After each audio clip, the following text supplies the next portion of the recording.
ఆయనకు కృతజ్ఞతాస్తుతులు చెల్లించుడి. ఆయన కృప నిరంతరముండును.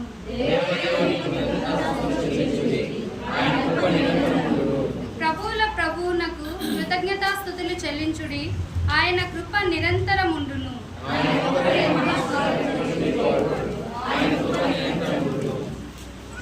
తన జ్ఞానము చేత ఆయన ఆకాశమును కలుగజేసెను. ఆయన కృప నిరంతరముండును.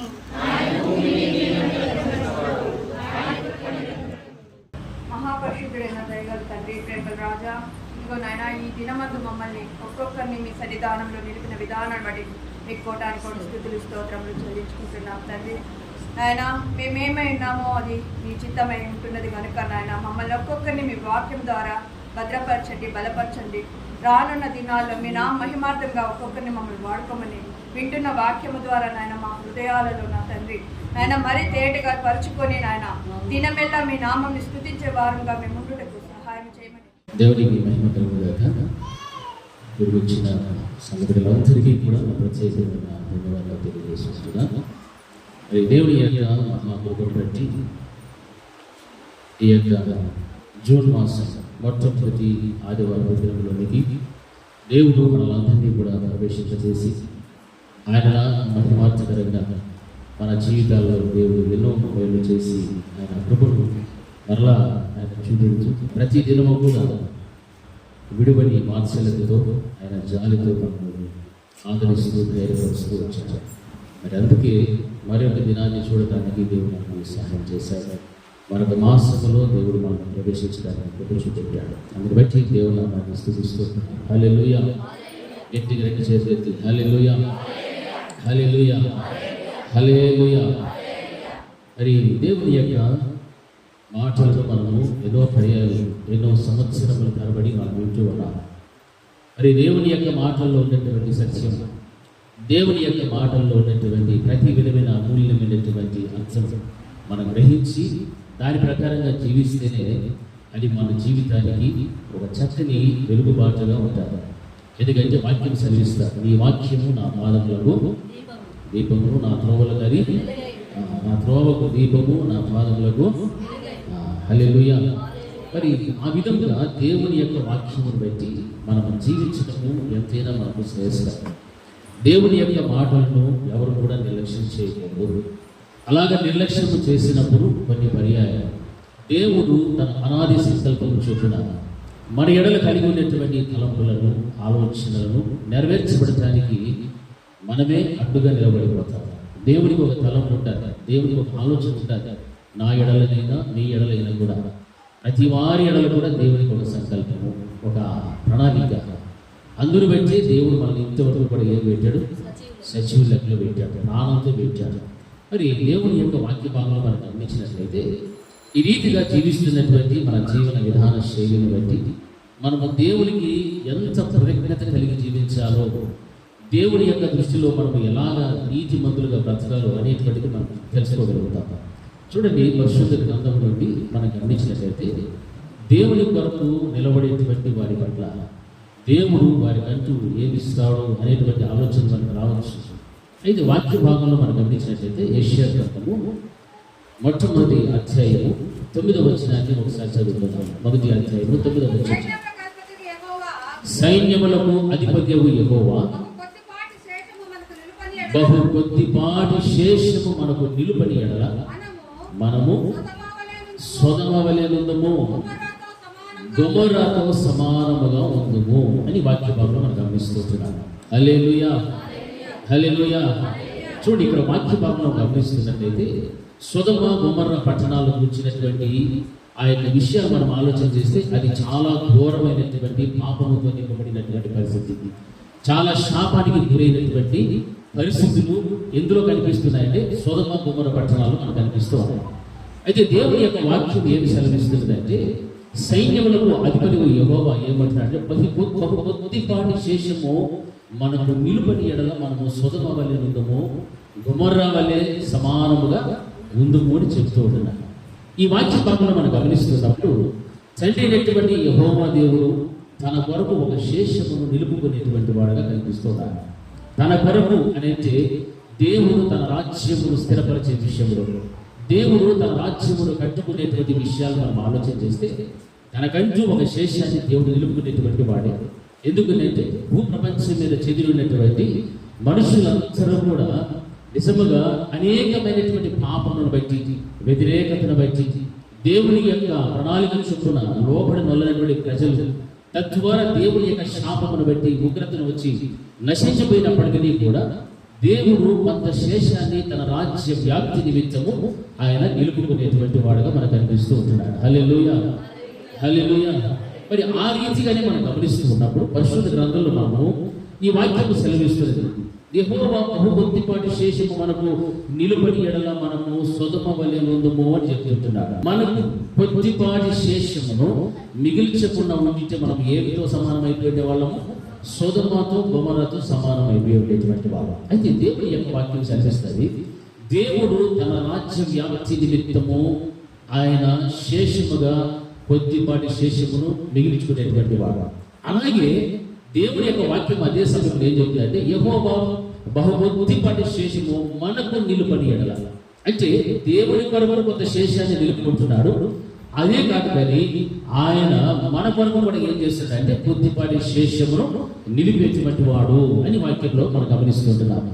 ఈ వాక్యాన్ని బట్టి మనం అర్థం చేసుకుంటూ వస్తే గతించిపోయినటువంటి తరములన్నింటిలో కూడా దేవుని యొక్క రాజ్య సువార్త ప్రారంభమైనప్పటి నుంచి, ఆదిమ సంఘము ప్రారంభమైనప్పటి నుంచి కూడా మనం గమనిస్తూ వస్తే దేవుడు తన రాజ్య సువార్త నిమిత్తం, రాజ్యమును కట్టబడేటువంటి నిమిత్తము ఏం చేస్తూ వచ్చాడంటే కొద్దిపాటి శేషాన్ని మిగిల్చుకుంటూనే వస్తున్నాడు. ఈ రోజున మనం ఎన్నో వార్తలు వింటున్నాము, ఎన్నో భయంకరమైన సంఘటనలు చూస్తున్నాము. చర్చిలు పడగొట్టేస్తున్నారు, క్రైస్తవులు అందరినీ కూడా చాలా మటుకు సంహరిస్తున్నారు, మరణిస్తున్నారు, ఎంతో భయంకరమైన కార్యాలు. దీనిని బట్టి మనం ఏం చేస్తున్నామంటే భయపడుతూ ఉన్నాము, దీన్ని బట్టి మనం ఆలోచన చేస్తున్నాం, దిగులు చెందుతున్నాం. కానీ అందులో కూడా దేవుడు ఏం చేస్తాడంటే తన రాజ్య సువార్త పని ఆగిపోకుండా కొంత శేషాన్ని దేవుడు ఏం చేస్తున్నాడు, మిగిల్చుకుంటూ ఉన్నాడు. హల్లెలూయా. కొంతమందిని దేవుడు తప్పిస్తున్నాడు, కొంతమందిని దేవుడు శేషంగా పెట్టుకుంటున్నాడు. ఏమిటి ఈ పరిస్థితులన్నీ కూడా మనం గమనిస్తే ఆయన రాజ్యము ఆ యొక్క సువార్త అనేటువంటిది ఆగిపోవడం, ఆయన పని అనేటువంటిది ఆగిపోకుండా తుదమట్టుకు అది ఏమవుతూ ఉండాలి, అది కొనసాగుతూనే ఉండాలి. హల్లెలూయా.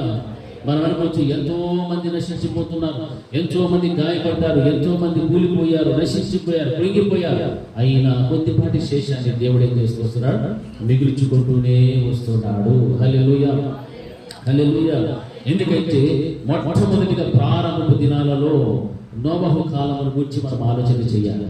నోవహు దినాలను మనం చూస్తే అక్కడ ఉన్నటువంటి ప్రజలందరూ కూడా ఎలా జీవిస్తున్నారు, చాలా పాపము, నాశనానికి గురేటువంటి పరిస్థితి, శాపమును కలిగి ఉన్నటువంటి వారు. అయితే అందులో నుండి దేవుడు ఎవరు శేషించుకున్నాడు, నోవహు కుటుంబాన్ని శేషించుకున్నాడు. హల్లెలూయా, హల్లెలూయా. నా ప్రియమైనటువంటి దేవుడు ఉంటారా, ఈ రోజు మనం గమనిస్తున్నప్పుడు నోవహు కాలంలో ప్రతి మనుషులు కూడా నశించిపోయి, ప్రతి వాడు కూడా నాశనానికి పాత్రుడైపోయి దేవునికి ఉగ్రతను గురినప్పటికీ కూడా దేవుని భయం కలిగి, భక్తి కలిగి, నిందారహితుడుగా జీవించినటువంటి ఆ యొక్క వ్యక్తిని మనం చూస్తున్నాము. నోవహు కనిపిస్తున్నాడు.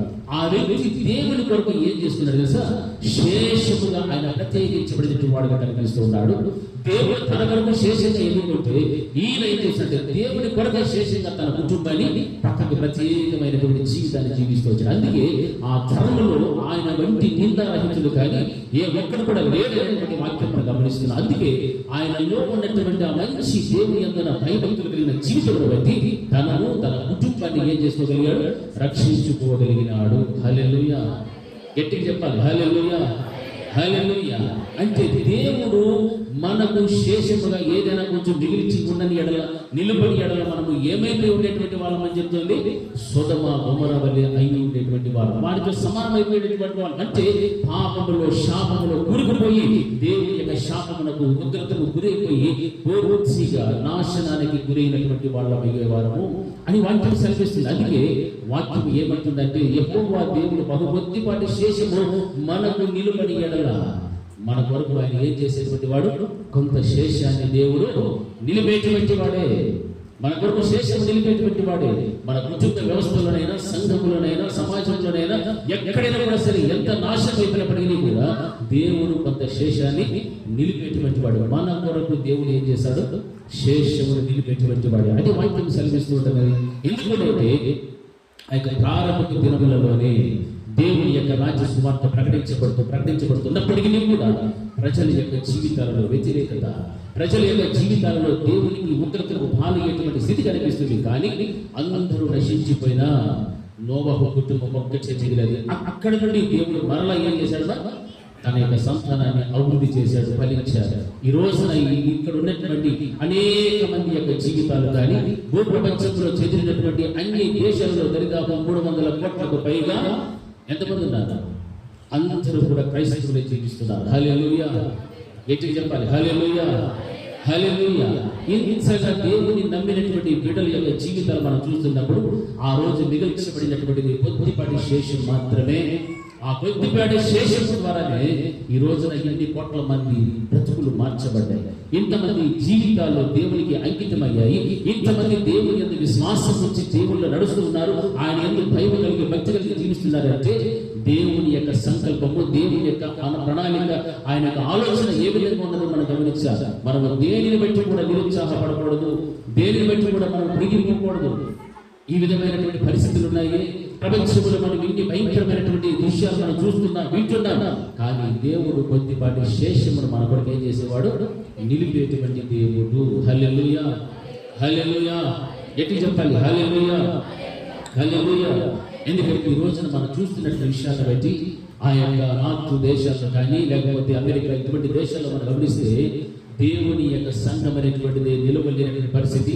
దేవుని నమ్మినటువంటి వారే, దేవుని ప్రజలైనటువంటి వారే ఈ రోజున దేవునికి దురస్తులుగా జీవిస్తున్నటువంటి వారే. ఇవంతా కూడా జరుగుతున్నటువంటి విషయాలను బట్టి మనుషుని యొక్క ఆలోచన విధానం ఎలా ఉంటుందంటే ఇక సంఘం అనేటువంటిది లేదు, ఇక సంఘములకు ఏ మాత్రం కూడా ఆచూకీ కనపడదు అనేటువంటిది ఆలోచన విధానమే కనిపిస్తారు మనుషుల్లో. కానీ దేవుని యొక్క వాక్యం సెలవిస్తుంది. సాతానుడు ఏం చేస్తాడు తెలుసా? గతించిపోతున్నటువంటి విషయాలన్నింటినీ కూడా వాడు ఏం చేస్తాడు?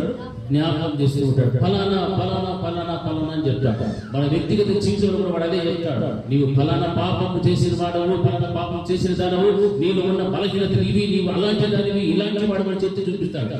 ఇవన్నీ కూడా ఎవరు చేసేటువంటిది? సాతానుడు చూపించేటువంటివి. హల్లెలూయా. ఇది జరిగిపోయినటువంటి కాలము. ప్రస్తుత కాలంలో మనం గమనిస్తున్నప్పుడైతే మనుషుడు ఆ ప్రపంచాన్ని చూస్తున్నాడు, లోకాన్ని చూస్తున్నాడు. వాస్తవమే కదా, మనం ఇక్కడ ఉంటామో ఉండమో ఏమో ఏమో అని అనుకుంటుంటాడు. కానీ దేవుడు చూసేటువంటి ఏం చేస్తారు? మనం ఏం చేయాలంటే ఆయన యొక్క వాగ్దానమును సంపూర్ణంగా చేసేటువంటి దృష్టిలో దేవుడు ఆలోచన చేస్తాడు. హల్లెలూయా, హల్లెలూయా. దేవుడు తాను చేసిన వాగ్దానాన్ని సంపూర్ణ చేయడానికి ఆయన చూస్తాడు.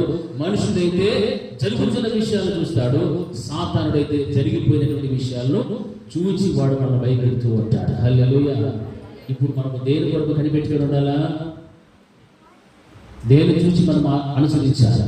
జరిగిపోయిన దానిని గురించి అనుసరిస్తూ ఆలోచిస్తే మన బ్రతుకులు ఎలా ఉంటాయి తెలుసా? ఎక్కడ వేసిన గొంగలి అక్కడికి ఆగిపోతారు.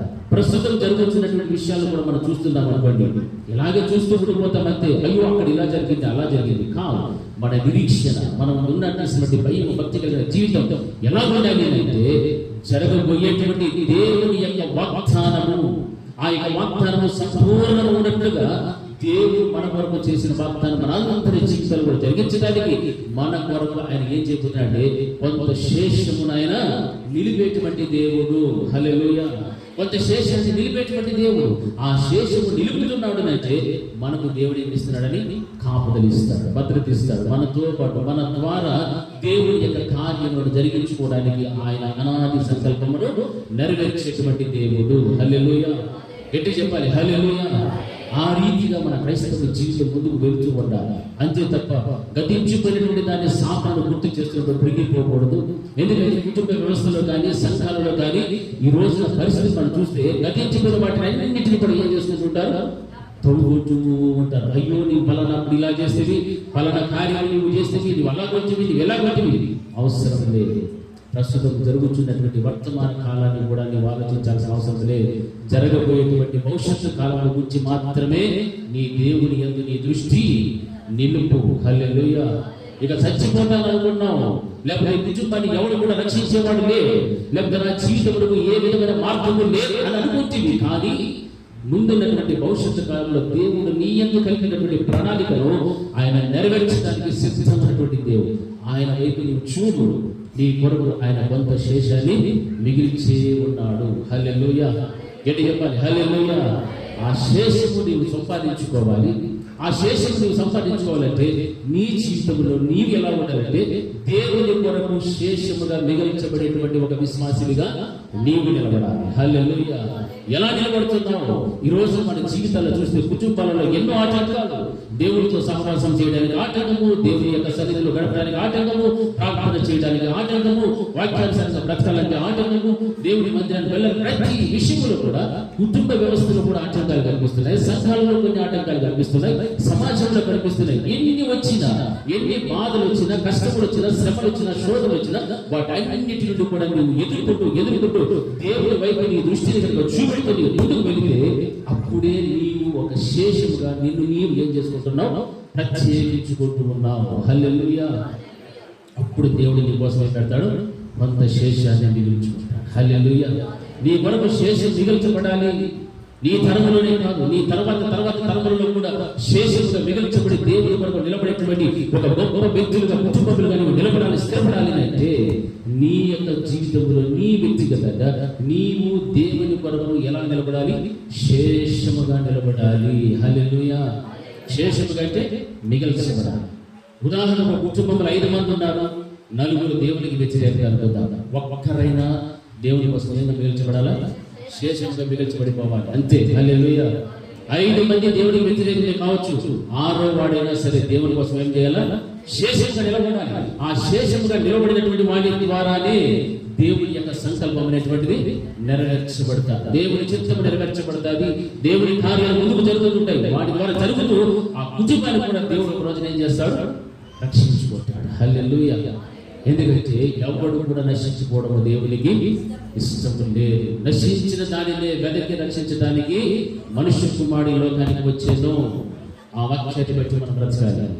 ఎవడు కూడా నశించిపోకూడదు. మనమందరము కూడా దేవుని కొరకు శేషించబడినటువంటి జనాంగముగా ఉండాలి.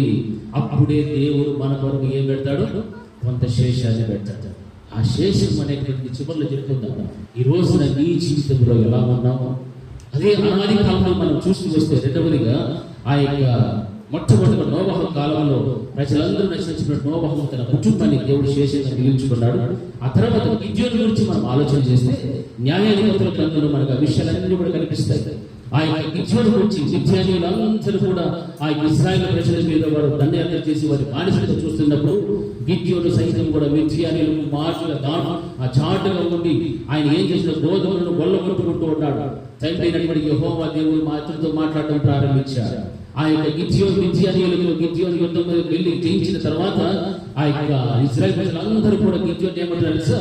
నీవు చాలా పరాక్రమం కలిగినటువంటి వాడవు అనేటువంటి విషయాలు ఆయన గురించి మాట్లాడుతున్నాడు. కానీ తండ్రి అయినటువంటి యెహోవా దేవుడు ఈయన గోధుమల గింజలను కొట్టుకుంటున్నప్పుడే వెళ్ళి యెహోవా దేవుడు ఎప్పుడు తెలిసిన పరాక్రమం కలిగినటువంటి బలాఢ్యుడా అని అంటున్నాడు. ఇశ్రాయేలును నీవు రక్షించేటువంటి వాడు. హల్లెలూయా. ఇశ్రాయేలు ప్రజలను రక్షించేటువంటి వాడు. అటువంటి స్థితిని దేవుడు అక్కడ కనపరుస్తున్నాడు.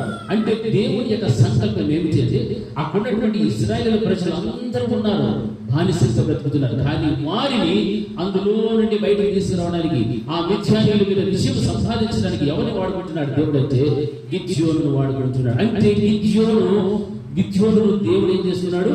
శేషముగా ఆయన మిగిల్చుకున్నాడు. హల్లెలూయా. హల్లెలూయా.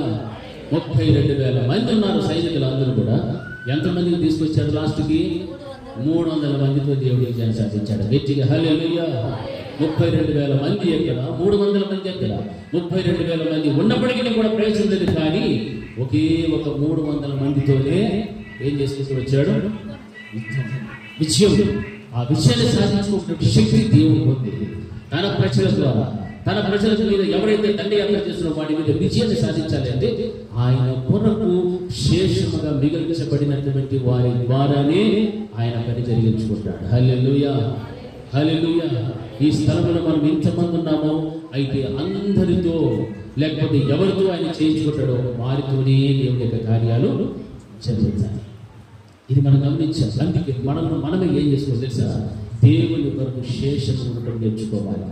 కఠినమైన శ్రమలు వచ్చిన, బాధలు వచ్చిన, ఇబ్బందులు ఎదురైన, శోధనలు వచ్చిన, కుటుంబంలో కలహాలు, సాధనలు ఎన్ని కలిగినప్పటికీ కూడా వాటన్నిటికీ కూడా మనం జయించుకుంటూ దేవుని కొరకు నమ్మకంతో శేషమైనటువంటి జీవితాన్ని జీవిస్తూ వస్తే ఆ శేషము ద్వారానే తన సంకల్పం నెరవేర్చబడేటువంటి ఒక ఆయుధము వలె, సాధనము వలె దేవుడు నిన్ను బలముగా వాడుకోగలుగుతాడు. హల్లెలూయా, హల్లెలూయా. రెండు చేతులెత్తి గట్టిగా హల్లెలూయా, హల్లెలూయా. ఆ విధముగా దేవుని యొక్క కార్యాలు చూస్తూ ఉన్నాం. అందుకని దేవుని కొరకు మనం ఏమాత్రము కూడా నిలబడకపోతే, దేవుని కోసం మనం ఏమి కూడా చేయలేదు కాబట్టి ఆయన కొరకు మనం శేషంగా నిలబడేటువంటి జీవితాన్ని పోగొట్టుకుంటాం. ఎందుకంటే దేవుని యొక్క వైపు చూస్తే ఆయన మన భవిష్యత్తును చూసి మనల్ని ఏం చేస్తాడు? ఆయన చేసిన వాగ్దానమును సంపూర్ణముగా ఆయన నెరవేర్చేటువంటి దేవుడు. హల్లెలూయా, హల్లెలూయా.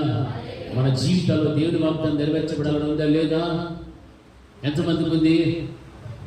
దేవుని వాగ్దానం మన జీవితంలో నెరవేర్చబడాలని ఈ పక్క ముందు సరిగ్గా అర్థమైనట్లే. దేవుని వాగ్దానం మన జీవితంలో నెరవేర్చబడాలంటే ఎంతమందికి ఆశ? అందరికీ ఆశే. నెరవేర్చబడాలి అంటే నీవు దేవుని కొరకు ఎలా నిలబడాలా? శేషముగా నిలబడిపో. అన్యులతో సాంగత్యం విడిచిపెట్టు. వారితో సమూహంగా కావడం మర్చిపో. నీలో ఉన్న పాపము నుంచి, బలహీనత నుంచి పూర్తిగా నీవు విసర్జించుకో. నీకు ఒక ప్రత్యేకమైన జీవితం నువ్వు అనుభవించు. దేవునికి ఇవ్వాల్సిన సమయాన్ని నీవు ఇవ్వు. దేవునితో గడపాల్సిన జీవితాన్ని గడుపు. ఆ విధమైన స్థితి నీకు ఉంటేనే దేవుని కొరకు నీవేమవుతావు? ఒక శేషమైన జీవితముగా నువ్వు నిలబడగలుగుతావు. హల్లెలూయా. అదే దేవునికి కావలసినటువంటిది. నువ్వు ఎప్పుడైతే దేవుని కొరకు శేషముగా నిలబడడం నేర్చుకుంటావో అప్పుడు దేవుని వాక్యం సరిపించిన రీతిగా బహుకొద్దిపాటి శేషము మనకు నిలుపని ఎడలా మనము ఏమైపోయి ఉండే వాళ్ళము? సొదొమ వలె సమానమైపోయి ఉండేటువంటి వాళ్ళము అని చెప్తున్నాడు. హల్లెలూయా, హల్లెలూయా. ఈ రోజున చాలా మంది జీవితాలలో గమనిస్తుంటే దేవుడు వారి కొరకు ఏర్పరిచిన శేషమును సంపాదించుకోలేనటువంటి దౌర్భాగ్యమైన పరిస్థితుల్లో వారు జీవిస్తున్నారు. దేవుడు ఇచ్చేటువంటి దీవెనలు, ఆశీర్వాదాలు, మేలు కోసమే చూస్తున్నారు. కానీ శ్రమలు గుండా, కష్టములు గుండా, శోధనలు గుండా ప్రయాణం చేస్తూ కూడా దేవుని కోసం నిలబడేటువంటి ఆ గొప్ప ఉన్నతమైనటువంటి పిలుపులు మానవుని జీవించేటువంటి వారు చాలా మంది నా పేరుకు క్రైస్తవులు కానీ అన్యుల కంటే కూడా ఘోరమైన పరిస్థితుల్లో జీవిస్తున్నారు. కాబట్టి అనేక మంది జీవితాల్లో ఈ రోజున దేవుని కొరకు శేషముగా నిలబడలేక ఆయన ఇచ్చేటువంటి బహుకొద్దిపాటి శేషము మనకు ఇవ్వాలని ఆశిస్తున్నాడు. కానీ దాన్ని నిలుపుకోలేనటువంటి పరిస్థితులు ఎవరున్నారు? విశ్వాసి. హల్లెలూయా, హల్లెలూయా. అటువంటి జీవితం నుండి నువ్వేం చేసుకోవాలా? బయటికి రావాలి. నీ కుటుంబంలో ఎన్నో ఇబ్బందులు ఉన్నాయి. భర్తల ద్వారా భార్యలకు చాలా ఇబ్బందులు ఉంటాయి. భార్యల ద్వారా భర్తలకు చాలా ఇబ్బందులు ఉంటాయి. పిల్లల ద్వారా, తల్లిదండ్రుల ద్వారా ఒకటి పోతే ఒకటి ఎన్నో ఆటంకాలు, ఎన్నో అభ్యంతరాలు. ఏమైనప్పటికీ కూడా వాక్యము సెలవిస్తున్నటువంటి మాట ఏంటో తెలుసా? దేవుని యొక్క శేషముగా నీవు, నీ కుటుంబము ఏమైపోవాలా? మిగల్చబడిపోవాలి. హల్లెలూయా.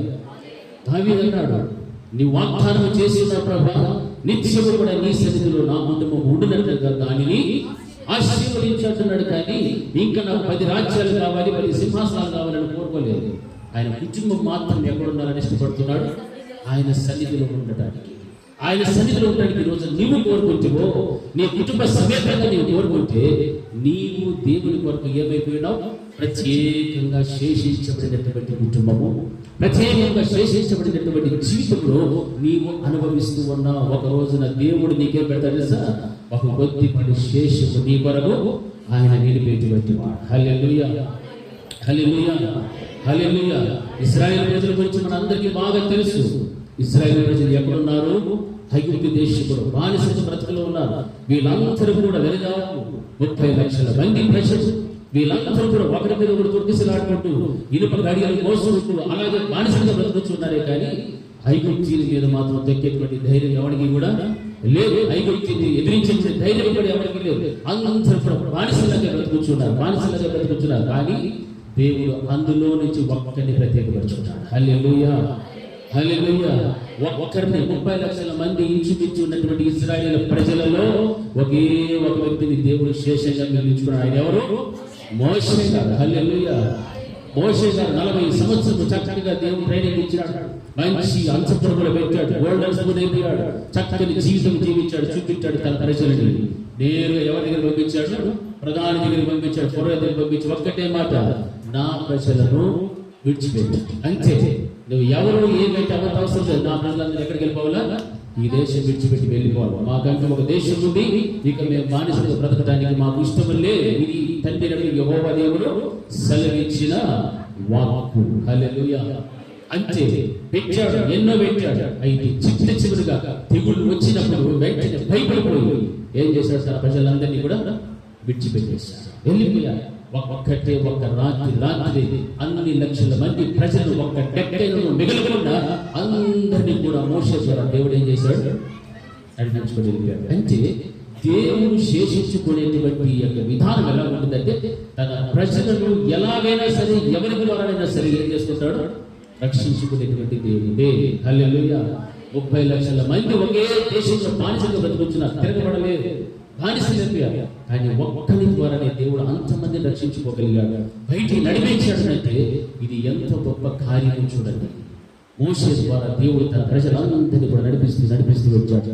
చక్కగా మార్గమంతట్లో కూడా తీసుకొచ్చాడు, ఆహారాన్ని ఇచ్చాడు, సరిగిన ఒరిగిన ఎన్ని చేసినప్పటికీ కూడా ఏర్పరచుకున్నటువంటి శేషముగా మిగిల్చుకున్నటువంటి ఆ యొక్క మోషే ద్వారా దేవుడు చేసిన కార్యము చాలా గొప్పది. హల్లెలూయా. ముందు ఎర్ర సముద్రము, వెనకల ఫరో సైన్యము. మోషే చెప్పాడు, మరలా కనుక నీవేమైనా చేస్తే, దేవుని ప్రజలకు ఏదైనా అపాయం కానీ హానికరమైన కార్యం ఏమైనా చేయదలిస్తే, నీతో సహా నీ సైన్యం అంతా కూడా ఏమైపోతుంది? సంపూర్ణమైనటువంటి నాశనమే. హల్లెలూయా. జరిగాదా లేదా? జరిగాడు. వెనకనే తలుపుకుంటూ వచ్చాడు. వాడికి ఇష్టం లేదు, ఫరో మనసును కఠినపరిచాడు, ఇష్టం లేదు. అయితే దేవుడు తన ప్రజలందరినీ కూడా ఆరిన నేలగా చీల్చి సముద్రాన్ని, ఆ సముద్రము దాటిపోయిన తర్వాత ఆ యొక్క ఫరోను తన సైన్యం అంతటిని కూడా ఏం చేశాడు? దేవుడు సముద్రంలోనే నాశనం చేశాడు. హల్లెలూయా. హల్లెలూయా. ఇది దేవుని యొక్క కార్యం. శేషముగా నిలుపుకునేటువంటి వారి ద్వారా దేవుడు జరిగించే కార్యాలు ఎలా ఉంటాయంటే ఈ విధంగా ఉంటాయి.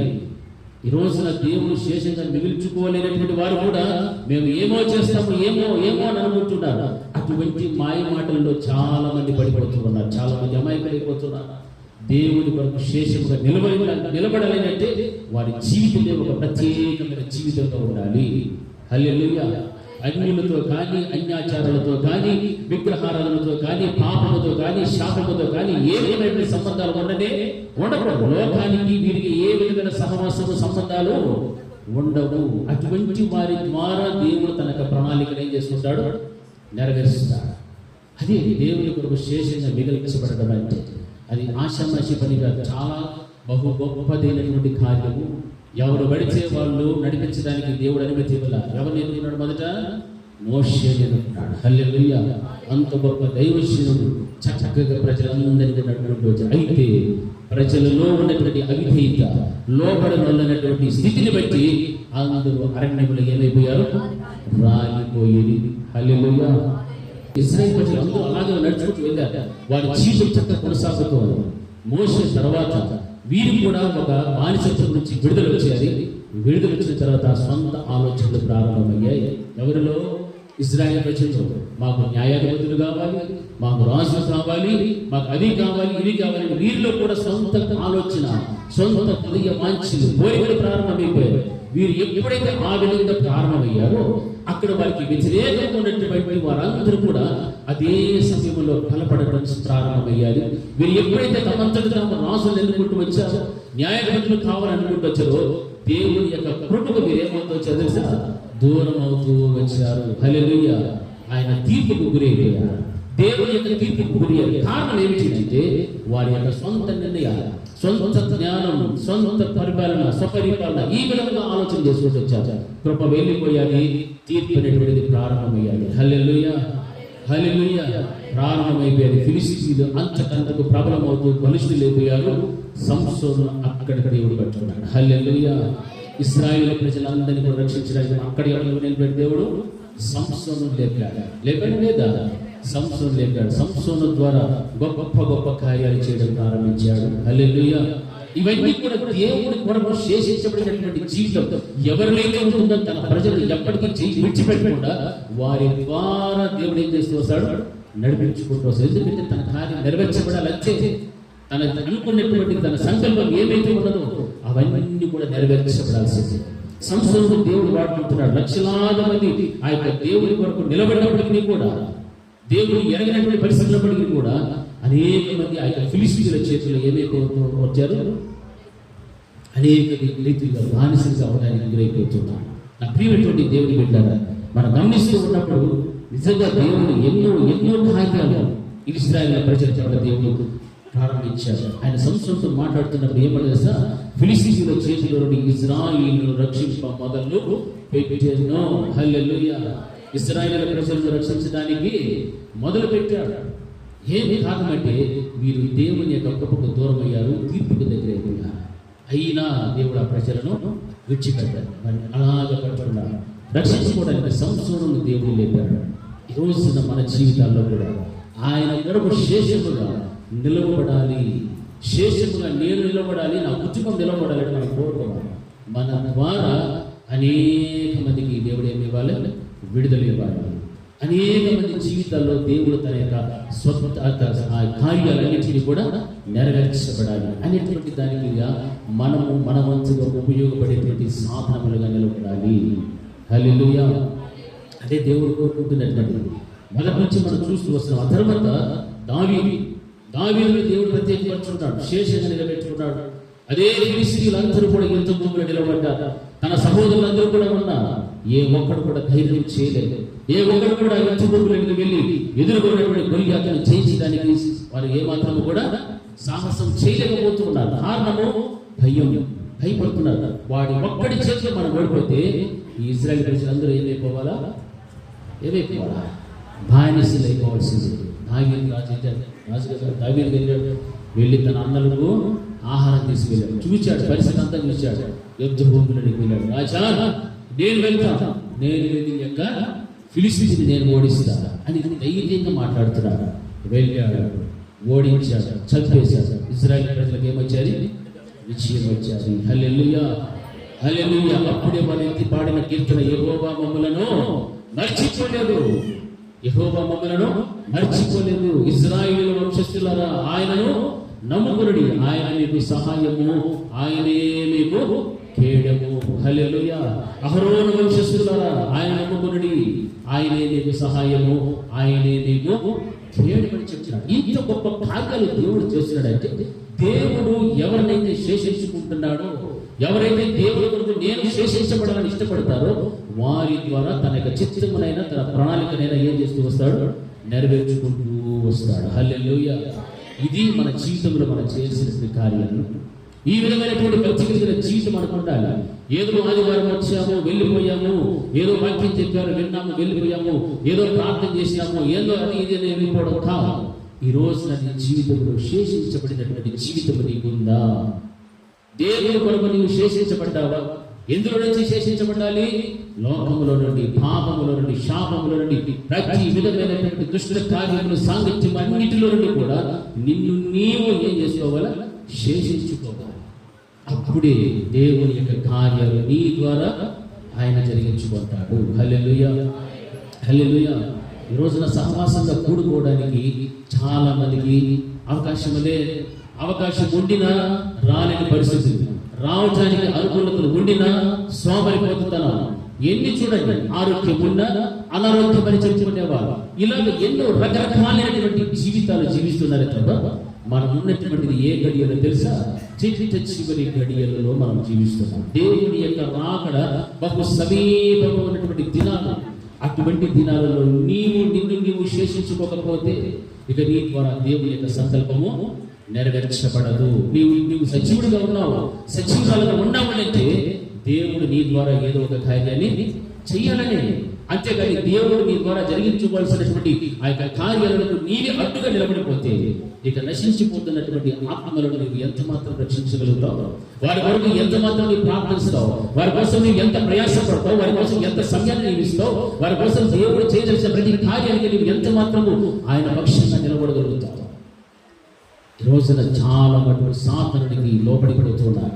సాతానిక బంధకముల చేత బంధింపబడి ఉన్నారు. వాడి కట్ట చేత కట్టబడి ఉన్నారు. కాబట్టి దేవుని మధ్యలోకి వస్తే కూడా దేవుని స్తుతించడానికి మీ దేహాన్ని వాడటం లేదు. దేవుని స్తుతించడానికి మీరు ఆత్మతో సత్యముతో ఆరాధించమని దేవుని వాక్యం చెప్తే నోరు తెరవడం లేదు, చప్పట్లు పడటం, నోరు తెరిచి పాట పడటం. ఎంత దౌర్భాగ్యమైన స్థితి చూడండి. దేవుని కొరకు విశేషంగా నిలబడాలి అంటే ఇవన్నీ కార్యాలు చేస్తే అప్పుడు లోకములో నుండి నిన్ను నీవేం చేసుకున్నావు? ప్రత్యేకపరచుకున్నటువంటి వ్యక్తి. హల్లెలూయా, హల్లెలూయా, హల్లెలూయా. నిన్ను ప్రత్యేకించుకుంటేనే దేవుని కొరకు నీవేగా మిగల్చబడతావు, శేషముగా మిగల్చబడతావు, శేషముగా మిగల్చబడతావు. ఆ యొక్క జీవితాన్ని నువ్వు పొందుకోవడానికి నువ్వు సంసిద్ధంగా ఉండాలి. ఎందుకంటే ఏ స్థితిలో ఉండినా కానీ ఎన్ని బాధలు, కష్టాలు, శ్రమలు, శోధనలు వచ్చినప్పటికీ కూడా దేవుని కొరకు శేషించుకుంటే దేవుని వాక్యం శ్రమిస్తుంది. బహుకొద్దిపాటి శేషము మనకు నిలుపుతుంది. హల్లెలూయా, హల్లెలూయా, హల్లెలూయా. ఒక శేషముగా ఉండాలి. నిన్ను దేవుడు అప్పుడు శేషంగా పెట్టుకుంటాడు.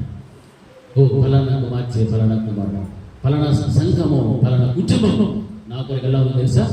వాడు శేషించుకున్నాడు. లోకాన్ని ఉపేక్షించారు. లోకంలో ఉన్నటువంటి దాన్ని అంతటిని కూడా విసర్జించారు. వారు ఏమాత్రం కూడా పాపం లేదు, బలహీనతలు లేవు, అసూయలు లేవు, ఈర్ష్యలు లేవు, కక్షలు లేవు.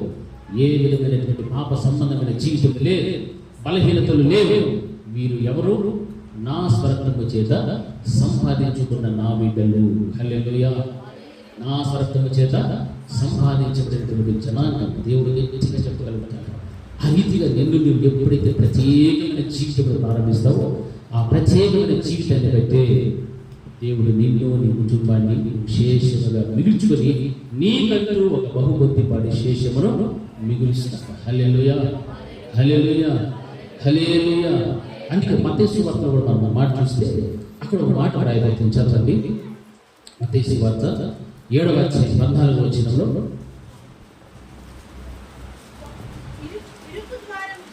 ఇరుకు ద్వార మార్గమున 14వ వచనం, 7వ అధ్యాయం 14వ వచనం.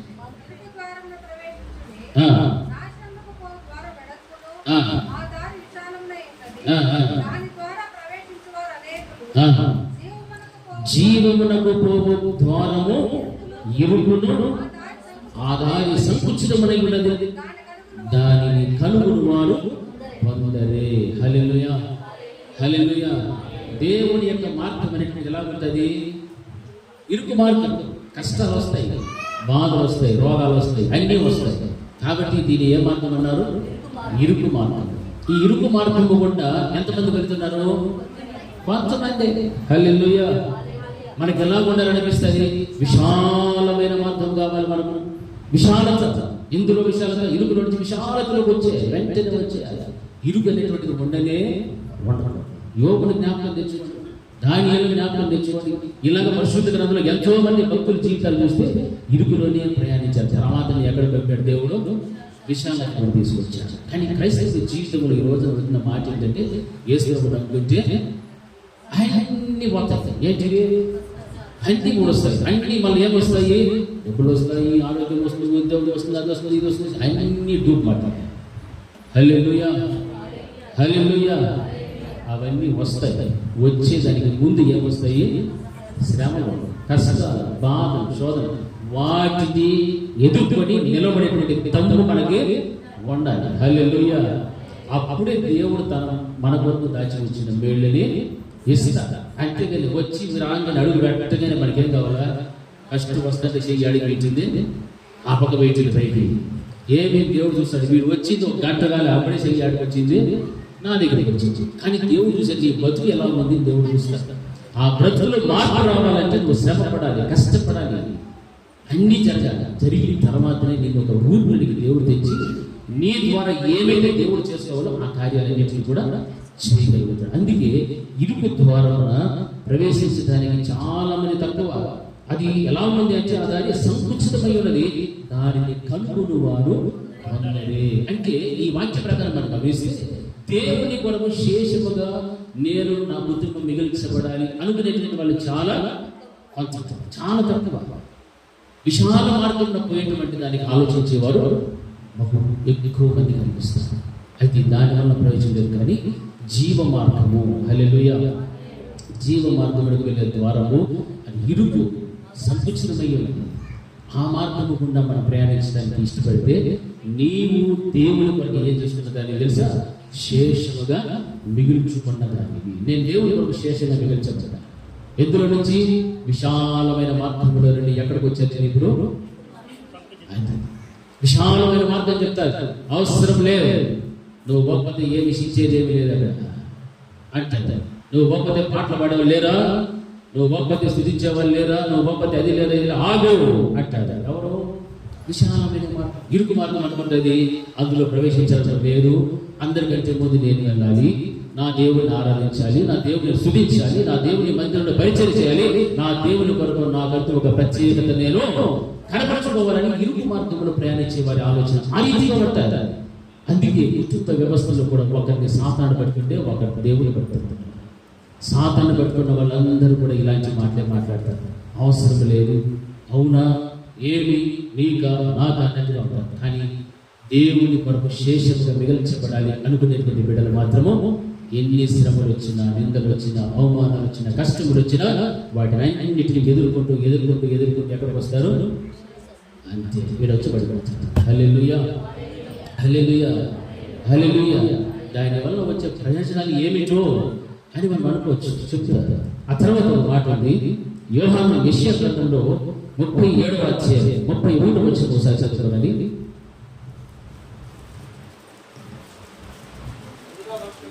యూదా వంశములో తప్పించుకొనిన శేషము ఇంకను క్రిందికి వేరు తల్లి మీదికి ఎదిగి ఫలించును. హల్లెలూయా, గట్టి చెప్పాలి. హల్లెలూయా, రెండు చేతులెత్తి హల్లెలూయా, హల్లెలూయా. ఇక్కడ వాక్యంలో రాయబడుతున్న మాట ఏమిటి తెలుసా? యూదా వంశములు తప్పించుకున్న శేషము ఇంకను క్రిందికి వేరు తల్లి మీదికి ఎదిగి ఫలించును. యూదా అనగా స్తుతి, దేవుని స్తుతించేటువంటి వారు ఎలా ఉంటారో తెలుసా? వాక్యం సెలవిస్తున్నది, యూదా వంశంలో తప్పించుకునేటువంటి శేషము ఇంకను కిందికి వేరు తల్లి మీదికి ఎదిగి ఫలించేటువంటి అనుభవము. కిందికి వేరు తరడం అంటే ఎంత పెద్ద తుఫాను వచ్చినా, గాలి వచ్చినా, ఎంత పెద్ద వర్షం వచ్చినా కానీ అది కిందికి వేరు తల్లి ఉన్నదాన్ని బట్టి అది పడిపోకుండా అలాగే ఊదు కూడా అలాగే అక్కడే స్థిరముగా ఉంటారు. ఎవరు మీరంటే యూదా వంశములో శేషించిన వారు. హల్లెలూయా, దేవుని స్తుతిస్తూ గణపరుస్తూ మహిమపరుస్తూ శేషించబడినటువంటి ఈ ప్రజలే, దేవునికి నమ్మకంగా జీవిస్తున్నటువంటి ఈ ప్రజలే నా ప్రజలు. వీరి కిందికి ఏమై ఉంటుంది? వేరు తన్ని మీదికి ఎదిగి ఫలిస్తూ ఉండేటువంటి అనుభవం వీరిలో అనిపిస్తుంది. వీరికి ఎదుగుతూ ఉన్నారంటే ఒక చక్కటి ఫలభరితమైన జీవితం వీరిలో ఉన్నది, జీవులతో కలిగినటువంటి స్థితి వారిలో ఉన్నది. అందుకే వీరు వేరు ఎక్కడున్నాయంటే కిందికి తల్లి మీదికి ఏమవుతున్నారు? వీళ్ళు ఎదిగి ఫలించేటువంటి జీవితం. హల్లెలూయా. ఎంత కష్టమైనా సరే ఆ భూమిని ఏం చేస్తూ వెళ్తారు? వేరు చీల్చుకుంటూ వెళ్తారు. చీల్చుకుంటూ వెళ్ళి వెళ్ళి వెళ్ళి ఎంతవరకు వెళ్ళాలో వెళ్తూనే ఉంటుంది. అది ఎంతకు లోతుకు వెళుతుందో అంత పైకి అది ఎదుగుతూనే ఉంటుంది. ఎవరు వీరులంటే యూదా వంశములో శేషించబడినటువంటి ప్రజలు. హల్లెలూయా, హల్లెలూయా. నా ప్రియమైనటువంటి దేవుని బిడ్డలారా, శ్రమలు వచ్చినప్పుడు, కష్టం వచ్చినప్పుడు, బాధ వచ్చినప్పుడు అనుకుంటున్నాం కదా, నాకున్న పరిస్థితులను బట్టి నా జీవితం ఏంటే, నేను కృంగిపోవడానికి కారణం ఫలానా, నేను ఒంటరిగా మిగిలిపోవడానికి ఫలానా, నా భర్త, నా భార్య, నా బిడ్డలు, నా కుటుంబము అని ఎన్నో రీతిగా మనము ఏడ్చుకుంటూ కృంగిపోతున్నటువంటి పరిస్థితులు మనం చూస్తున్నాం. కానీ అవి ఎన్ని ఉండినా యూదా వంశములో తప్పించుకుని శేషించబడినటువంటి వారి పరిస్థితి మనం ఒకసారి ఆలోచన చేస్తే, అంటే దేవుడితో సహవాసం కలిగిన బిడ్డలు ఇవి ఎన్ని వచ్చినా అనుభవిస్తూ కూడా వారి ఆధ్యాత్మికమైన జీవితం ఎలా ఉంటుంది తెలుసా? లోతైనటువంటి అనుభవంలోని వారు వెళుతూనే ఉంటారు. హల్లెలూయా. లోతైన జీవితంలో వారు వెళుతున్నంత కొలది వారు ఏం చేస్తారు? మీదికి ఎదిగి ఫలిస్తూనే ఉంటారు. హల్లెలూయా. ఎన్ని గొప్ప శోధనలు వచ్చినా, గాలి తుఫానులకు సాదృశ్యమైన ఇబ్బందులు, కష్టాలు, బాధలు వచ్చినా వాటి అన్నింటినీ కూడా తట్టుకునేటువంటి శక్తి దేవుడు నీకు ఇచ్చేస్తాడు. హల్లెలూయా. కారణం ఏంటంటే నీ వేళ్ళు ఎక్కడున్నాయి? తన్నుకుపోయావు, కిందికి తన్నుకొని వెళ్ళిపోయావు. ఎవరు కూడా నేను కదిలించడానికి వీలే లేదు. సాతాను వచ్చి బలంగా తోసినా కానీ నువ్వు బయటకు వెళ్ళే పరిస్థితి లేదు. కారణము నీవు కిందికి వేళ్ళు తన్నుకుని ఉన్నావు, మీదికి ఎదిగి ఫలిస్తూ ఉన్నావు. అదే కావాల్సినటువంటి దేవునికి యూదా వంశంలో తప్పించుకొని శేషించబడినటువంటి జీవితం ఎలా ఉంది? ఈ రోజున మనము కూడా శేషించబడిన వారం అయితే నిజంగా మన వేరు ఎలా ఉండాలి? ఆధ్యాత్మిక జీవితంలో లోపలికి కిందికి తన్నుకొని వెళ్ళిపోవాలి, మీదికి ఎదిగి ఫలించేటువంటి అనుభవంలో మనము. అయితే నిన్ను నీవు దేవుని కొరకు ఏం చేసుకుంటున్నావు? శేషించుకుంటూ ఉన్నావు. హల్లెలూయా, హల్లెలూయా, హల్లెలూయా. చూడండి, లూకా సువార్త 17వ అధ్యాయం 29వ వచనంలో ఒక మాట రాయబడింది.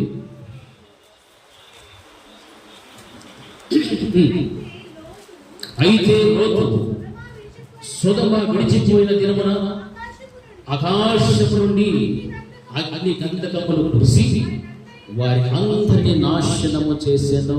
హల్లెలూయా, హల్లెలూయా. ఈ యొక్క సొదొమ గొమొర్రా పట్టణాలకు ఏమి ఇచ్చాడు దేవుడు? ఇప్పుడు నాశనం కలుగజేస్తున్నాడు. అగ్నిని కురిపించాడు. అగ్నిని కురిపించేసి అంతటి కూడా నాశనం అయిపోయింది. అందులో నుండి ఎవరి దేవుడు శేషంగా మిగిల్చుకున్నాడు? లోతు తన కుటుంబాన్ని మిగిల్చుకున్నాడు. హల్లెలూయా. ఇది చెప్పాలి, హల్లెలూయా. ఎవరు రక్షించబడ్డారు అందులో నుంచి? లోతు కుటుంబం. లోతు భార్య మాత్రం రాలే, వచ్చింది. ఏం చేసింది ఆమె? ఏమైపోయాలి? ఊపుస్తాం. అంతే. దేవుడి కొరకు శేషించబడేటువంటి మనసు మనకుంటే వెనుకకు మరలా చూడకూడదు. హల్లెలూయా. అయ్యో నా అల్లుళ్ళు ఏమయ్యో, నా ఆస్తి ఏమయ్యిందో, ఎన్నో ఆలోచనలు వచ్చింది ఏమనుకోవాలి. అందుకే ఆమె ఏందో మార్చబడిపోయాలి, ఉప్పు స్తంభం. ఇప్పటి వరకు కూడా ఆమె ఉప్పు స్తంభం అలాగే ఉంది. సొదొమ గొమొర్రా పట్టణం. ఈరోజు నా దేవుని కొరకు నీవు నిలబడితే నీవు మరలా వెనుకకు చూడ. ఇది సాతానుడు పుట్టించేటువంటి ఆలోచన. ఇందాకే చెప్పాను, గతం సాతాను గుర్తు చేస్తాడు, వర్తమానం మనుషుడు చూస్తూ ఉంటాడు, భవిష్యత్తు ఎవరు చూస్తాడు? దేవుడు చూచేటువంటి వాడు. ఆయన మన భవిష్యత్తును చూచేవాడు, మనకంటే కొద్దిపాటి శేషాన్ని మిగిల్చేటువంటి వాడు. ఆయన లేదే మన దృష్టి. ఆయన కొరకే మనము శేషముగా మిగల్చబడాలి. హల్లెలూయా, హల్లెలూయా, హల్లెలూయా. ఆ విధమైనటువంటి జీవితం మనకు ఉండాలి. అందుకే వాక్యం సెలవిస్తుంది, ఆ యొక్క సొదొమ గొమొర్రా పట్టణములు ఆయన విడిచిపెట్టి వెళ్ళిపోయిన తర్వాత పట్టణాన్ని నాశనమే. అయితే అందులో నుండి శేషించబడిన వాడు లోతు తన బిడ్డలు. హల్లెలూయా. ఆ విధమైనటువంటి తప్పించుకున్నటువంటి జీవితం అనగా ఆ యొక్క ఉగ్రతలో నుండి మనం బయటికి రావాలి అంటే దేవుని కొరకు మనం ఏమై ఉండాలి? శేషించబడిన వారంలో ఉండాలి. హల్లెలూయా. ఈరోజు చూస్తున్నాం, ఎంతో మంది చచ్చిపోతున్నారు, నాశనం అయిపోతున్నారు, ఉగ్రత పాలైపోతున్నారు, దేవుని కోపానికి బలైపోతున్నారు. అయినా దేవుడు ఇంకా మనం బ్రతికించాడంటే, ఇంకా దేవుడు మనం బ్రతికించాడు, మన ప్రాణాలతో పెట్టాడు, ఆరోగ్యం ఇచ్చాడు, ఆయుష్ దినం తర్వాత దినం పెంచుతూ ఉన్నాడు. కారణం ఏంటి తెలుసా? నా కొరకైనా నీ కొరకైనా ఆయన ఏం కలిగి ఉన్నాడు? ఒక సంకల్పం, ఒక ప్రణాళిక దేవుడు చేస్తూ ఉన్నాడు. ఫలానా వారి ద్వారా నీ కార్యం చేసుకున్నాడు. అంతే. ఆయన కొరకు మనం ఏమవ్వాలి? శేషించబడతాడు. ప్రభువా, నన్ను ఇంకా బ్రతికించావు అంటే నా కొరకు నీవు ఏదో ఒక ప్రణాళిక వేసావు. అందుకే నేను ఇంకా నేటి వరకు ప్రాణంతో ఉన్నా, నేను ఇంతకు సజీవులంగా ఉన్నా. నన్ను ఎరిగిన వారు, నాతో పుట్టిన వారు, నన్ను చూచిన వారు ఎంతమంది లోకాన్ని విడిచిపెట్టి వెళ్ళిపోయారు. అయితే నేను ఇంకా ఏమై ఉన్నానో? బ్రతికే ఉన్నాను. నా కోసం నేను ఏం చేస్తా వచ్చి దానికి నేను నా అంగీకారాన్ని చూపించుతున్నాను. ఈ విధమైనటువంటి జీవితం మనకు కావాలి. అందుకే ఇప్పుడు చదవండి, యెషయా గ్రంథం 1వ అధ్యాయంలో 9వ వచనంలో మాట రాయబడింది. ఏమిటంటే చదవండి.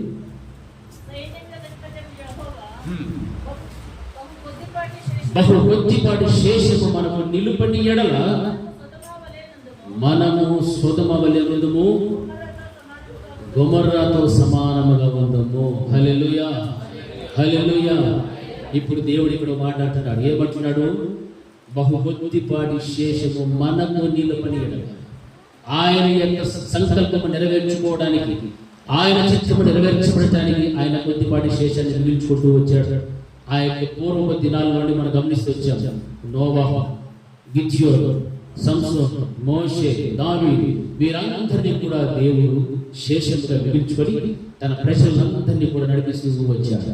అయితే ఇక్కడ వాక్యం ఏం సెలవిస్తుందంటే, మనకు కొద్దిపాటి శేషము నిలుపడి ఎడలా మన బ్రతుకు ఏమైపోయి ఉండేటువంటిదో తెలుసా?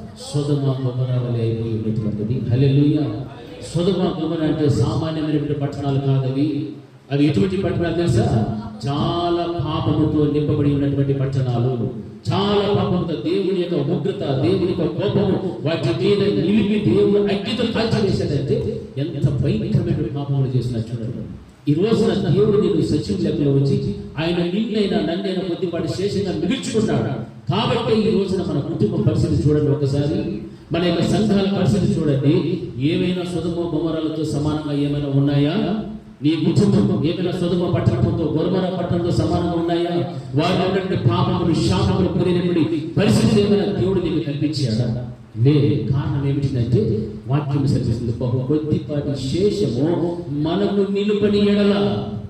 ఆయన మనకంటూ ఒక శేషాన్ని నిలిపాడు కాబట్టి ఆ యొక్క సొదొమ గొమొర్ర పట్టణాలతో సమానంగా లేని స్థితిని దేవుడు నాకైనా నీకైనా ఇచ్చాడు. మన కుటుంబంలో చూడండి ఎలా ఉన్నాం మనం, ఆర్థికంగా కానీ, ఆత్మీయంగా కానీ, ఆరోగ్యంగా కానీ, అన్ని విషయంలో కూడా దేవుడు ఒక చక్కని ఉన్నత ఔదార్యమైన స్థితిని దేవుడు మనకి ఇస్తూ ఉన్నాడంటే దేవుడు మనకంటూ కొంచెం శేషాన్ని ఏం చేసినాడు? నిలిపాడు. హల్లెలూయా, హల్లెలూయా. దేవుడు మనకు శేషమును నిలుపని ఎడల మనం ఏమేమి ఉండేవాళ్ళము? సొదొమ గొమొర్ర పట్టణంతో సమానము అంటున్నాడు. ఈ రోజున ఆయన శేషాన్ని నిలిపాడు కాబట్టి ఈ రోజున ఈ స్థితిలో మనం కూర్చొని ఉన్నాము. హల్లెలూయా. లేకపోతే ఏ హాస్పిటల్లోనో, ఏ నాశనంలోనో, ఏ పాపంలోనో, లేకపోతే భూగర్భంలో గతించిపోయేటువంటి వాళ్ళు. కానీ దేవుడు ఆ స్థితిని ఇవ్వలేదు అంటే ఆయన మనం ఏం చేశాడు? కొంత శేషాన్ని మన కొరకు నిలిపాడు. ఇంకా హల్లెలూయా. ఏమిటి ఆ శేషము అని మనకు ఆలోచన కావచ్చు. ఈ రోజున నీవు ఈ స్థితిలో ఉన్నావు. నీ కుటుంబ పరిస్థితులు ఎన్నో ఉన్నాయి. నీవు చేస్తున్న భక్తి, నీలో ఉన్న విశ్వాసం, నీవు చేసే పరిచర్య, నీవు చేస్తున్నటువంటి నమ్మకమైన జీవితం అన్నిటిని బట్టి కూడా నీ కొరకు దేవుడు బహు కొద్దిపాటి శేషాన్ని మిగిల్చాడు అంటే ఇంకా ఎంత నమ్మకంగా ఉండాలి మనము? సొదొమ గొమొర్ర పట్టణాలతో సమానంగా లేనటువంటి జీవితాన్ని దేవుడు నీకు ఇచ్చాడు అంటే ఇంకా నువ్వు ఎంతగా దేవునికి కృతజ్ఞతాస్తుతులు చెల్లించాలో తెలుసా? ఎంతో చెల్లించాలి. లోకంలో మనం చూస్తున్నాము సొదొమ గొమొర్ర పట్టణంతో సమానమైనటువంటి ఎన్నో కుటుంబాలు మనకు కనిపిస్తున్నాయి. నాశనానికి గురైపోతున్నాయి. ఎంతో మంది జీవితాలు పాపానికి గురైపోతున్నారు, బలహీనతలో పడిపోతున్నారు, దేవునికి విరోధమైన కార్యాలు చేస్తూ బ్రతుకుతున్నారు. దేవుడిని సంతోషపెట్టలేక దుఃఖపెట్టేటువంటి స్థితిలో చాలా మంది జీవిస్తున్నారు. కానీ ఈ రోజున దేవుడు మన ఇంకా ఇటువంటి మంచి చక్కని జీవితాన్ని ఇచ్చి ఆయనను ఆరాధించడానికి, మహిమపరచడానికి, ఆయన సన్నిధి ప్రత్యక్షంగా అనుభవించడానికి దేవుడు మొగ్గు చూపెట్టాడు అంటే మన ఎడల దేవుడు ఏం పెట్టాడు? కొద్దిపాటి శేషమును నిలిపాడు. హల్లెలూయా, హల్లెలూయా. కొద్దిపాటి శేషాన్ని పెట్టాడు. ఈ శేషము ద్వారానే మన కుటుంబాలు సొదొమ గొమొర్ర పట్టణములతో సమానముగా లేదు. హల్లెలూయా. ఒక ఆశీర్వాదకరమైన జీవితం, ధన్యకరమైన జీవితం, దీవెనకరమైన జీవితాన్ని దేవుడు మనకి ఇచ్చాడు లేదా? ఇచ్చాడు. మరి దీనిని బట్టి ఈ రోజున నీ పరిస్థితి ఎలా ఉంది? దేవుడికి నీవు ఇవ్వాల్సినటువంటి విషయాలు, సమయం ఏమిస్తున్నావు? దేవుడికి గడపాల్సిన దినములు ఎన్ని నీవు పోగొట్టుకుంటున్నావు? దేవుడి గురించి నమ్మకంగా జీవించాల్సినటువంటి నీవు జీవించలేక ఎంతగా దేవుడికి దూరస్తులైపోతున్నావు? ఇవన్నీ ఆలోచన చేసుకో, ప్రశ్న వేసుకో. నీవు బయటికి చెప్పాల్సిన అవసరం లేదు. నా దేవుడు నా కొరకు కొద్దిపాటి శేషాన్ని మిగిల్చిన కారణాన్ని బట్టి సొదొమ గొమొర్ర పట్టణాలతో సమానములాగా లేనటువంటి జీవితాన్ని అనుభవిస్తున్నాను. మరి అటువంటి స్థితిలోనే వెళితే దేవుని యొక్క ఉగ్రత ఎలా ఉంటుంది? అగ్ని. హల్లెలూయా. అగ్ని చేతనే దేవుడు ఏం చేశాడు? కాల్చివేశాడు. ఆ పట్టణాలంతా కూడా పొగతో నిలబడ్డాడు. కాల్చి పొగ పూర్తి. ఈ రోజు మన అలాంటి స్థితి దేవుడు ఇచ్చాడా? పూర్తిగా చేశాడా? కాల్చాడా? లేదు. మరి అంటే దేవుడు మన కొరకు ఏం పెట్టాడు? కొంత శేషమును మనకు నిలిపాడు. హల్లెలూయా. గట్టిగా హల్లెలూయా. దానికి కృతజ్ఞతగా నీవేం చేయాలనుకుంటున్నావు? ఈ రోజున ఆలోచించి దేవుడితో సహవాసమే చేస్తావా? అనేక మంది కొరకు ఉపవాసం అంటే ప్రార్థన చేస్తావా? వాక్యానుసారంగా బ్రతకడానికి ఇష్టపడతావా? ప్రతి విశ్రాంతి దినమున దేవుని సన్నిధిలో గడపడానికి ఇష్టపడతావా? నీతో పాటు ఇంకా కొంతమందిని, నీ ఇంటి వారిని అందరినీ కూడా దేవుని యొక్క సన్నిధానం తీసుకురావడానికి ఇష్టపడతావా? చేయడానికి ఎన్నో కార్యాలు ఉన్నాయి. దేవుని యొక్క సువార్తను ప్రకటించడానికి ఇష్టపడతావా? దేవుని ఎరగని అన్యుల మధ్యకు వెళ్ళి దేవుని యొక్క చిత్తమును నెరవేర్చేటువంటి శేషంగా మిగల్చబడినటువంటి ఒక సాక్షిగా నిలబడగలుగుతాము. ఆలోచన చేసి లోక కార్యాలకు, లోక విషయాల్లో ఎంతో ఉత్సాహంగా మనం పరుగులు తీసుకువెళ్తాం. ఎంతగానో సమయాన్ని వెచ్చిస్తాం. ఎంతసేపు అయినా కూడా మనం గడుపుతాం. అనేకమైన వ్యర్థమైనటువంటి కార్యాలకు మనం సమయాన్ని ఇస్తూ వెళ్ళిపోతున్నాం. కానీ దేవుని కొరకు నువ్వు ఏం చేస్తున్నావు?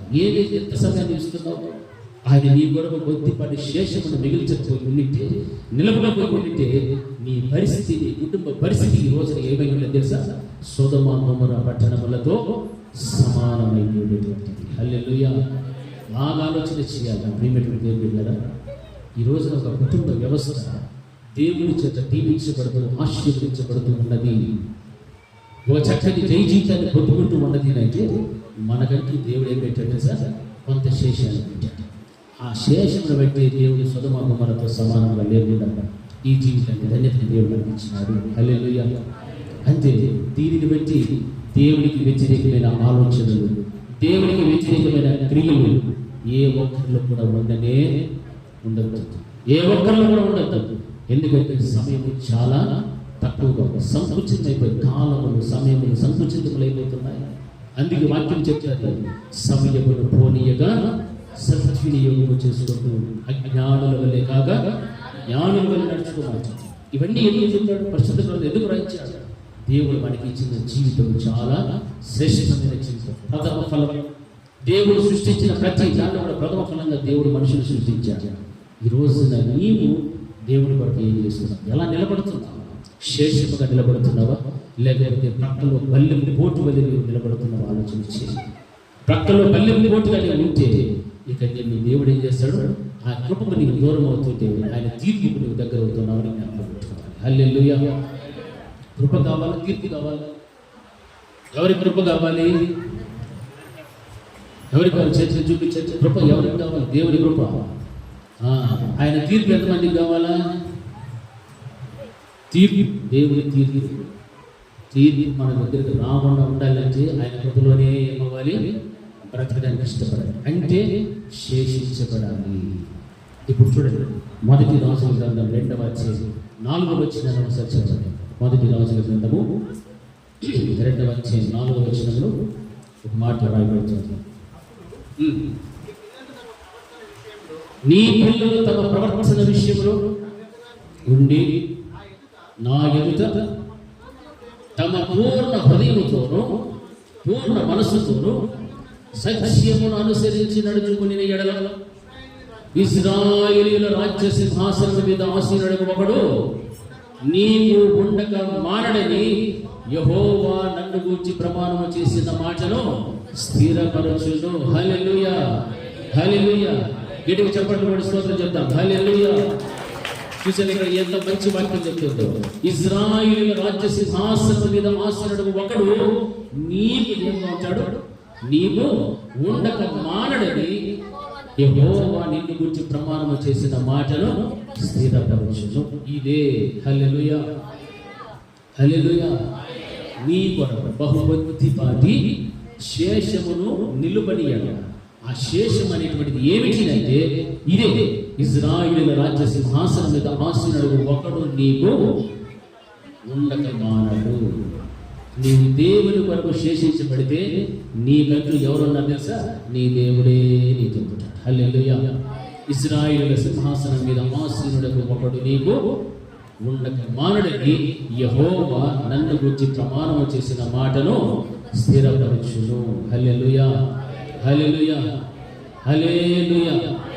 దావీదు మహారాజు చివరిగా ఆయన మరణానికి ముందు మాట్లాడుచున్న మాట ఈ విధమైనటువంటి శేషము నీ ఎడల దేవుడు నిలిపితే సొదొమ గొమొర్రా పట్టణముల వలె నీవు ఎలా ఉండాలి నీ జీవితము? ఇశ్రాయేలు ప్రజల కొరకు ఆయన ఇశ్రాయేలు ప్రజల సింహాసనము మీద ఆసీనుడైనటువంటి ఒకడు నీకు ఉండక మానడు. అంటే నీతో ఎల్లప్పుడూ కూడా నీ దేవుడు నీకు తోడుగానే ఉంటాడు. హల్లెలూయా. గట్టిగా హల్లెలూయా. హల్లెలూయా. ఆ ఇశ్రాయేలు సింహాసనం మీద ఆసీనుడైన దేవుడు నీకు ఉండక మానకుండా ఉండాలి అంటే నీవు ఆయన కొరకు ఏంగా మార్చబడిపోవాలి? శేషముగా మార్చబడిపో. శేషంగా మారిపో.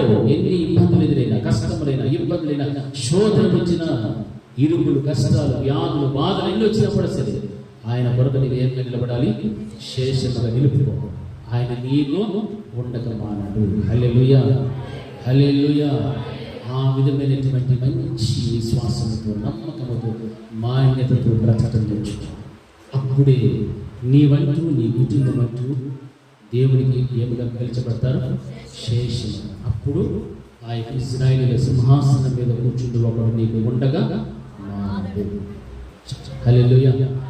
ఈ వాగ్దానం మనందరి జీవితాలలో దేవుడు స్థిరపరచునుగాక. హల్లెలూయా, హల్లెలూయా, హల్లెలూయా. అందరూ కూడా మోకరించారు. చిన్న ప్రార్థన చేస్తాం. అందరూ కూడా మోకరించి ప్రార్థన చేస్తారు. మీరు ప్రతి పని శేషము నిలబడియడం సొదొమ గొమొర్రా పట్టణములతో సమానమైపోయే వాళ్ళని మమ్మల్ని ఇంకనూ మీరు సజీవులుగా ఉంచి దేవా, ఇటువంటి చక్కని ఆధ్యాత్మికమైన స్థితిని మీరు ఇచ్చారంటే మా ఎడల మీకున్న తలంపులు బహు విస్తారములు ప్రభావం. ఆదిమ సంఘముల నుండి కూడా చూస్తున్నాము. ఎంతో మంది ప్రభావం, ఎంతో మంది, లక్షలాది మంది మిమ్మల్ని తెలుసుకున్నారు, రక్షించబడ్డారు. కానీ మిగిల్చబడినటువంటి 11 మంది, ఆ 11 మంది కూడా మరణించారు. వారి ద్వారా ఈ రోజు తిరిగాకు 300 కోట్ల మంది ప్రభావం మిమ్మల్ని ఆశ్రయించారు, మిమ్మల్ని స్తుతిస్తున్నారు, ఆరాధిస్తూ ఉంటున్నారు. అటువంటి గొప్ప ధన్యతల ప్రభావం మీరు చూపెట్టారు. ఈరోజు మా జీవితాలలో తండ్రి కొద్దిపాటి శేషము నిలుపుకుండా ఉండి ఉంటే మా జీవితంలో ఏమైనా అవి మేము తిరిగి ప్రభావం మిగిలినటువంటి శేష జీవితం అంతా కూడా మీ కొరకు శేషించుకొని మీ ఎదుట నమ్మకంగా బ్రతకడానికి కొరకు చూపెట్టండి, కనికరం చూపెట్టండి ప్రభావం. ఏ ఒక్కరు కూడా నిలబడటానికి వీలేదు. ప్రతి ఒక్కరు కూడా నా తండ్రి ప్రభావం మీతో పాటు నివసించాలి. మీ మహోన్నతమైన రాజ్యంలో బ్రతకాలి. మిమ్మల్ని ఎల్లవేళలా స్తుతిస్తూ, ఆరాధిస్తూ, ఘనపరుస్తూ, మహిమపరుస్తూ బ్రతకాలి తండ్రి. అటువంటి గొప్ప ఔన్నత్యమైన స్థానం పొందుకోవడానికి కృప చూపెట్టండి ప్రభా. మీ కృపను ఎవరు కూడా దూరం కాకూడదు ప్రభా. తీర్పు అనేటువంటిది దగ్గరికి వస్తాను. కృప దూరం అయితే బహు ప్రమాదకరము తండ్రి. మీ కృపతోనే మమ్మల్ని అందరినీ ఆవరించారు, మమ్మల్ని శేషించి మీరు మా కొరకు నిలిపినటువంటి శేషము ద్వారా ఒక ఔన్నత్యమైన ఆత్మీయ జీవితమును కలిగి బ్రతకడానికి కృప చూపెట్టమని ప్రార్థించిన ప్రతి బిడ్డను కూడా మీరు చూశారు. కన్నీరు కార్చిన ప్రతి బిడ్డను కూడా మీరు చూశారు. మీ యొక్క కృపతో తండ్రి ప్రభావం బలపరిచి యేసు నామములో ప్రార్థిస్తున్నాము తండ్రి. ఆమేన్. నా ప్రాణమా యెహోవాను స్తుతించు, నా అంతరంగమునందున సమస్తమైన పరిశుద్ధ నామమును స్తుతించు. నా ప్రాణమా యెహోవాను స్తుతించు, ఆయన చేసిన ఉపకారములలో దేనిని మరవకు. మన తండ్రి అయిన దేవుని ప్రేమ, ఆయన కుమారుడైన యేసుక్రీస్తు యొక్క కృప, పరిశుద్ధాత్మ దేవుని యొక్క అన్యోన్య సహవాసం ఇప్పుడు ఎల్లప్పుడూ నిత్యం నిరంతరం సదాకాలం ఆయన కృప సమాధానం మన కుటుంబంలో తోడే నడిపించుగాక. అందరికీ వందనాలు.